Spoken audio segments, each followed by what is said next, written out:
Agartala rail স্টেশনের parking এলাকা থেকে উদ্ধার হলো বিপুল পরিমাণ নিষিদ্ধ মাদক। এক যুবকের পিঠের ব্যাগ থেকে মিলল 40 বোতল সন্দেহজনক স্কোপ কাশির সিরাপ। প্রশ্ন উঠছে, বিপুল পরিমাণ মাদক কোথায় থেকে এলো আর এর পেছনে কি বড় চক্র সক্রিয়? আজ দুপুর প্রায় 12টা নাগাদ অভিযান চালিয়ে আগরতলা রেল স্টেশনের পার্কিং এলাকা থেকে এক যুবককে আটক করা হয়।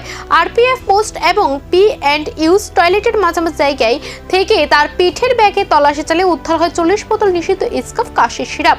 এই ঘটনায় এনডিপিএস আইনে 1985 ধারা 21C এবং 29 অধীনে আগরতলা জিআরপিএস থানায় একটি নির্দিষ্ট মামলা নথিভুক্ত হয়েছে।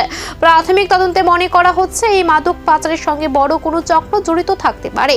পুলিশ এখন সেদিকে নজর দিয়ে তদন্ত শুরু করেছে।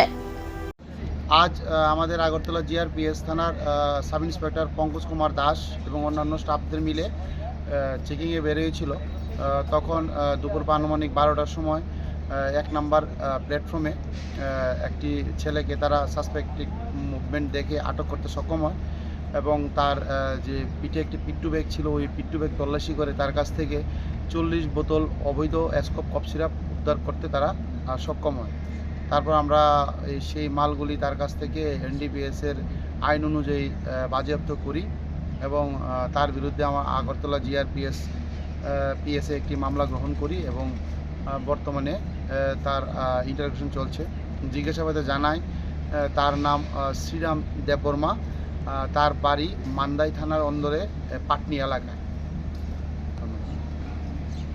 সব মিলিয়ে রেল স্টেশন চত্বরে এই উদ্ধার মাদক পাচার রুখতে পুলিশের বড় সাফল্য হলো এর পেছনে থাকা মূল চক্রকে ধরায় এখন সবচেয়ে বড় চ্যালেঞ্জ।